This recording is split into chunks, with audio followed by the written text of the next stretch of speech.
You know what we haven't had a lot of in recent years? Animated shows based on animated movies. I remember when there was a time when they were very much commonplace in the animation industry. If there was a movie that turned out to be a hit, then there was a good chance that it would have its own TV show. Of course, turning movies into a series is a common practice in entertainment that could date back to the early days of television, but it was especially in the 1990s and the early 2000s when animated movie stars also pursued a TV career to have a lot of smaller adventures. I'm sure there are even a few that some might remember that are now considered cult favorites, like Aladdin, Buzz Lightyear of Star Command, Jimmy Neutron, Lilo and Stitch, The New Adventures of Winnie the Pooh. It can happen when some of these shows have the same amount of fanfare as much as the movies they were based on. You could say that there was a period when this was quite a trend. Now, I am not saying that nobody is doing this anymore and there are no shows that are based on animated movies anymore. Far from it, actually. But I will explain later as to why nowadays they are considered a rare breed than they were several years ago. But the one that I am highlighting here is actually a recent series that is not just based on an animated film, but one that is actually based on something that many would actually say is actually considered quite significant in modern Disney history. Maybe some of you are familiar with Rapunzel's Tangled Adventure? Who knew that out of all the Disney animated features from the 2010s and how successfully they have become, Tangled ended up being the first one to have a series of its own?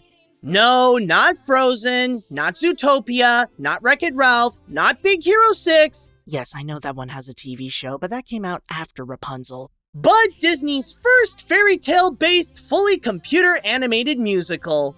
Also known as Tangled the Series in Season 1, this was the first time that Disney made a movie based on one of their animated films since Lilo and Stitch back in 2003. At least one that was made not long after the movie. And considering how Disney television animation really picked up their game during that decade with shows that became more prominent in animation like Mickey Mouse, Wander Over Yonder, Star vs. the Forces of Evil, Gravity Falls, and more, Rapunzel turned out to be a pretty popular show that had a good run for 3 seasons, along with an hour-long pilot, and became a multi-award-winning series with an Annie and several Emmys. To give out some quick context, of course as a Disney fan, I really like Tangled.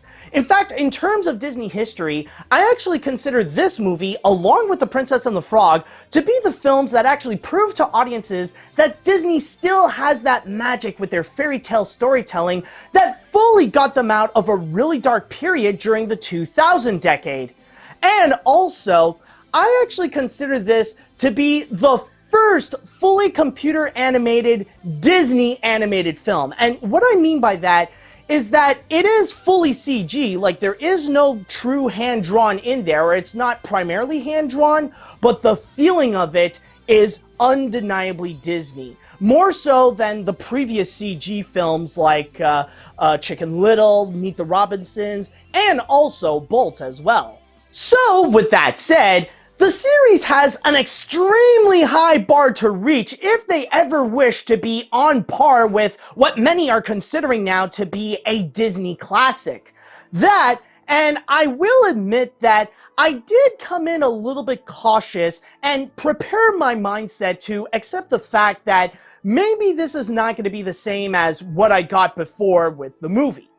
And, as it turns out, well, that certainly is the case with the animation because the style is definitely different from the movie.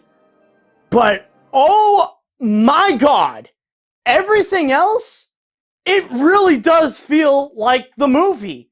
And I'm even saying about that in terms of the quality. Technically, this is not really a sequel per se, but rather a midquel to the franchise set after the events of the movie and before the animated short Tangled Ever After. Now that Rapunzel settled back into her real home in the castle of Corona, some mysterious black rocks have appeared not far from the kingdom, and after one curious touch, her signature long blonde hair magically grows back, And all across the episodes, Rapunzel, Eugene, and the gang at Corona gradually find out more about the mystery of these black rocks and how they may have a connection to Rapunzel's hair. Do you remember what made the Tangled movie so great? All the action, the musical numbers, the relationship between Rapunzel and Eugene, and all the other fun characters featured? All of that is back in order to not just tell this new story, but to also expand the world of Corona and its mythos that goes deeper into the lore of the Sun Drop, like where it got its powers and what else it can do now that it's taken a human form with Rapunzel. It's a strong concept to present how a lot of thought was put into the whole idea of what more they could do with the materials already established in the movie, and to let it grow naturally in a way that it fits with the spirit and the tone of the feature. And that is one thing that is actually better than the concepts and the world building, the execution of it all. Not only to make all this sound interesting, but to get audiences invested in the adventure, to have them connect with the characters and play up the risk factor to show how the stakes can be high. And what's great about it too is how it slowly builds up the plot after each episode, placing it as the big narrative to also add suspense and emphasize the gravitas of the situation. Time to hit the road. Destiny calls.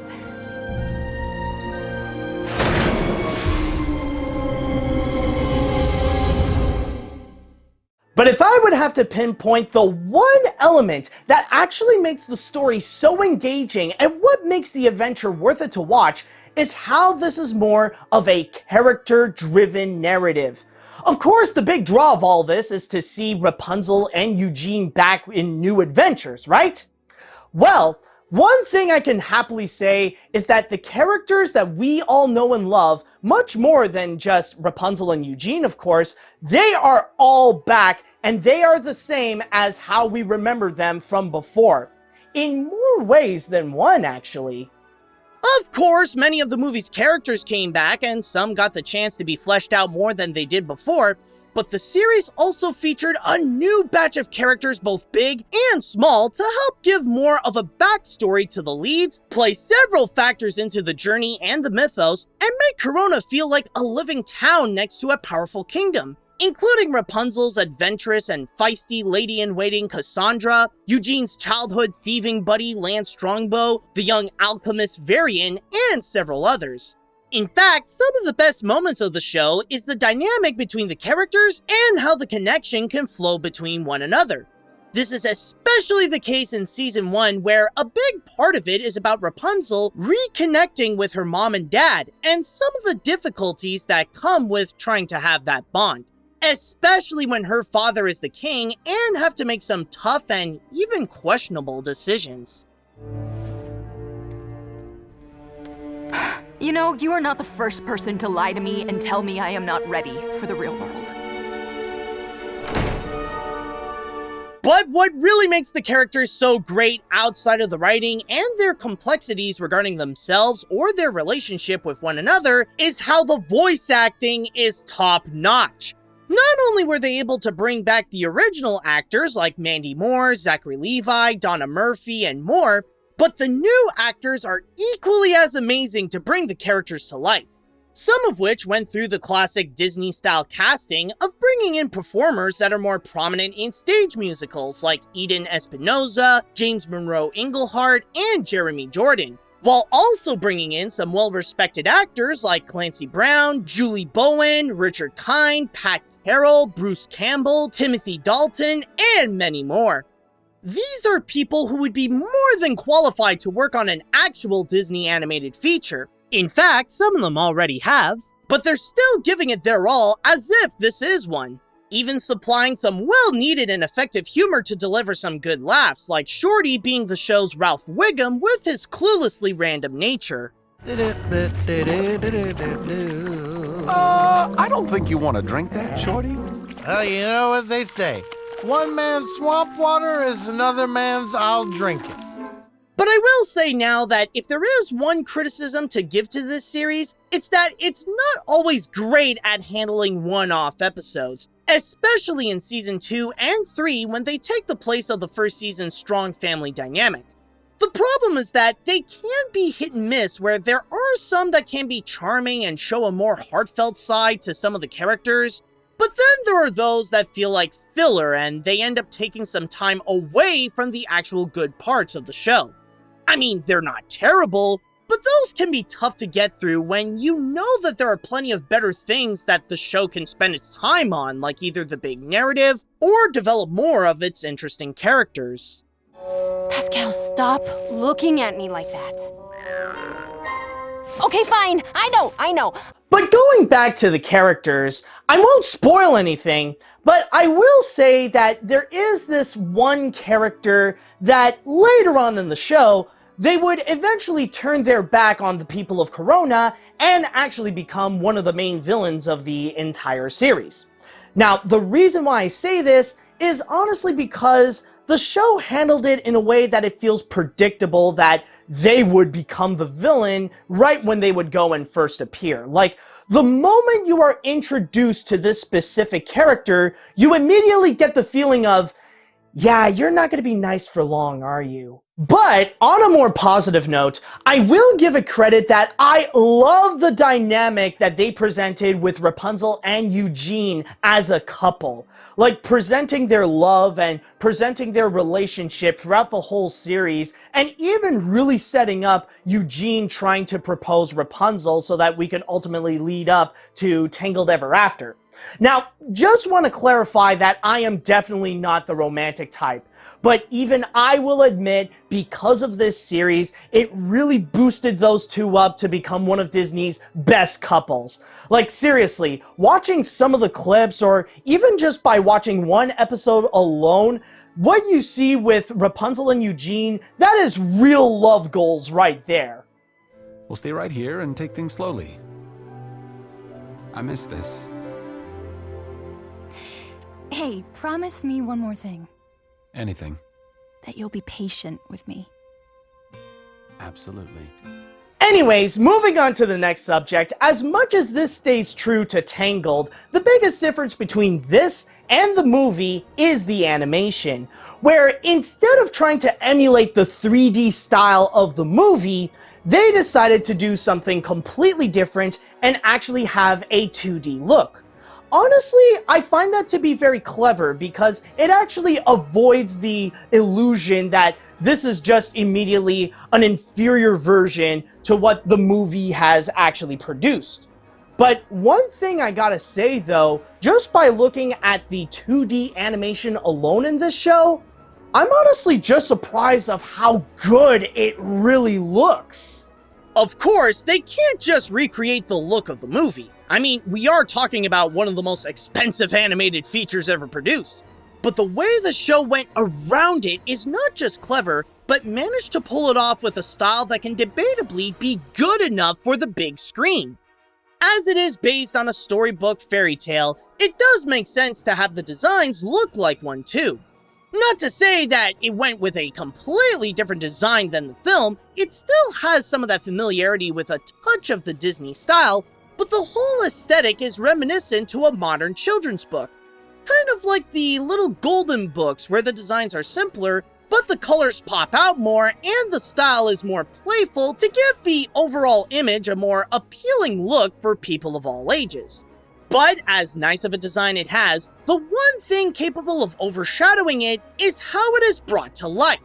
You know how in some shows like My Little Pony that they have this digital 2D animation to make the movements more fluent than regular limited television animation while still maintaining a low budget?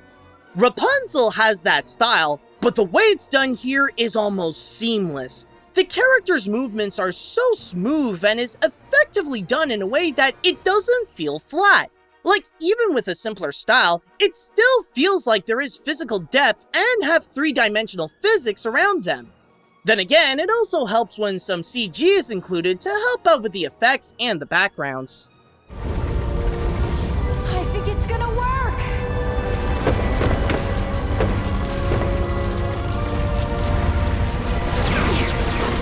So, with a more pleasant and kid-friendly art style, it would seem like this would be a more fun-filled and happier time with Rapunzel and Corona, right? Oh no, not with the black rocks and its mysterious powers. Remember when I mentioned that the show also contains the same action as the movie?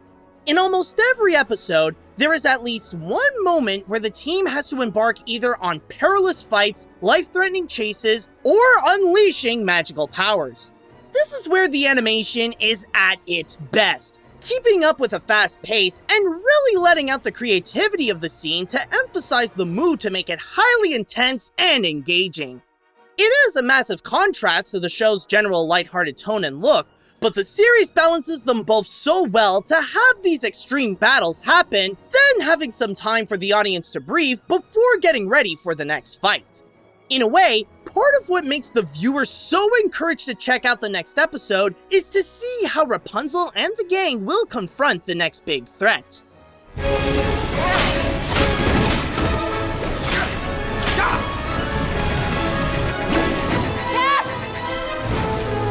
Watch out!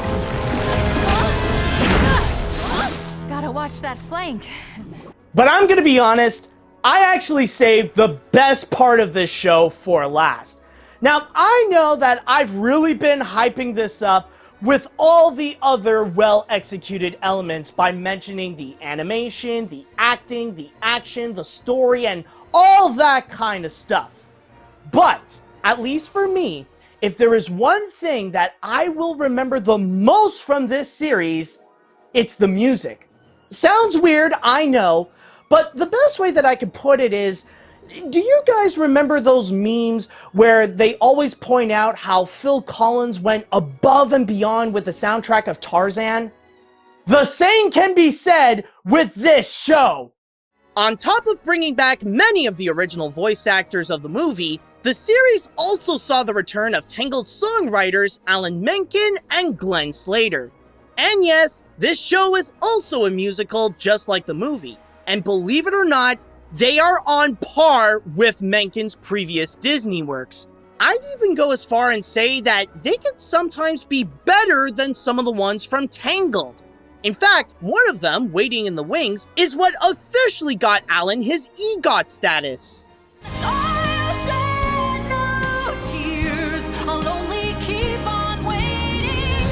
They don't happen all the time, but when they do, they become the highlight of their respective season, delivering that same Disney style of inspiration, power, and memorability that connects well to the overall story.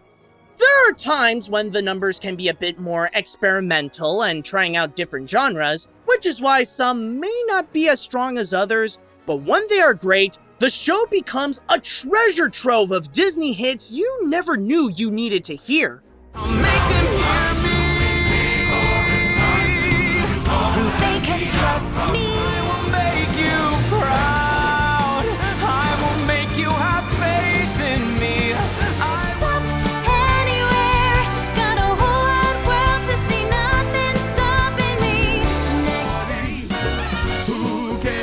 People think it's strange. Everything I ever thought I knew, every hope, every feeling, love through it all.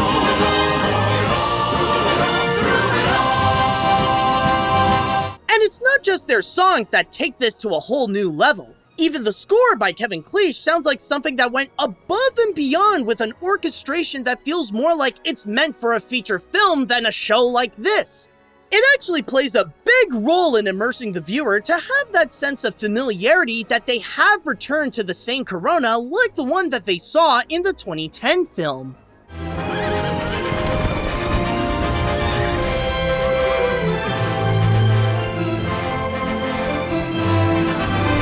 But looking back, I honestly feel surprised that the show actually did turn out to be this good. That there are all these amazing components like the story, the animation, the acting, the music, and how there was so much love and effort that was put into this.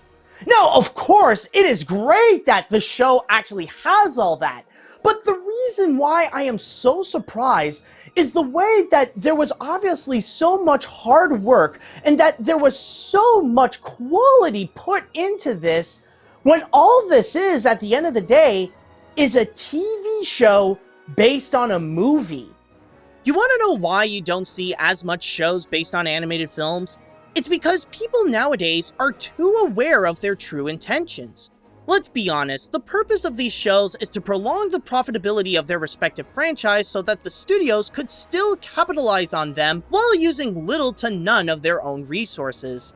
In a way, they're a lot like video game tie-ins, but like those games, it's noticeable that the people in those productions just wanted to get over with it so they could move on to working on projects they actually want to make instead of something that was obviously demanded by corporate, even if they could serve as a nice resume filler in the long run. And as a result, the series becomes this watered-down version of what it wants to be with only minor resemblances to what it is actually based on. And when audiences start to pick that up, they stop consuming and kill off the show's value. However, this is not to say that this genre is dead and worthless. There are still some that are being made, and a few of them actually do a good job, especially when DreamWorks is still pumping so many of them out on Netflix. But again, they're not as prominent as back in the 90s because audiences are now smart enough to detect when something is nothing more than just a soulless product meant to just sell to kids who don't know any better than to just blindly consume what they see. Rapunzel's Tangled Adventure could have easily been one of those shows. This could have been something that Disney wanted to make just to further capitalize on the success of Tangled without making an actual sequel. But unlike many of those shows, there was a team behind it that wanted to give it the same treatment as what Disney Animation did for the film, and the result is one of the best animated series based on a movie.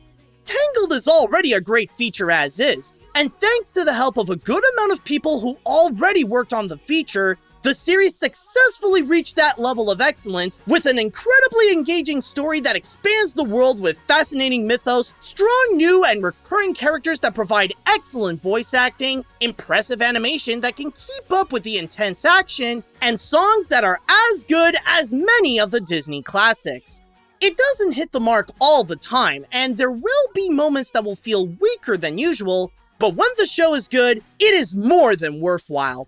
For Disney fans, and especially fans of Tangled, I think this is seriously worth checking out. All the episodes can be found on Disney+, so it's easy to access if ever you're interested.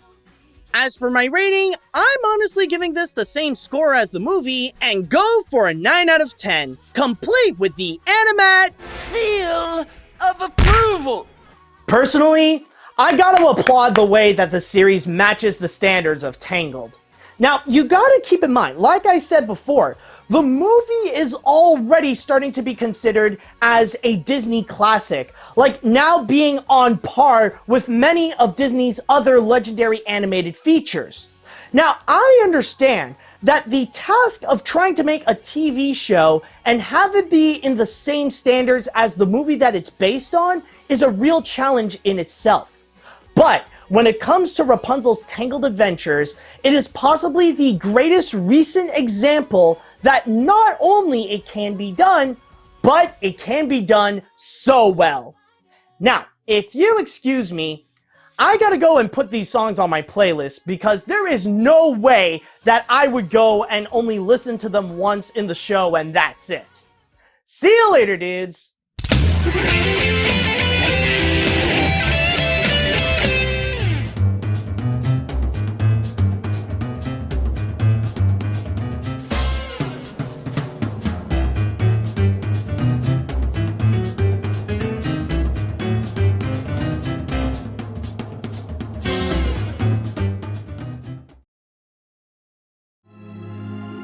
Speaking of destinies, what are you waiting for?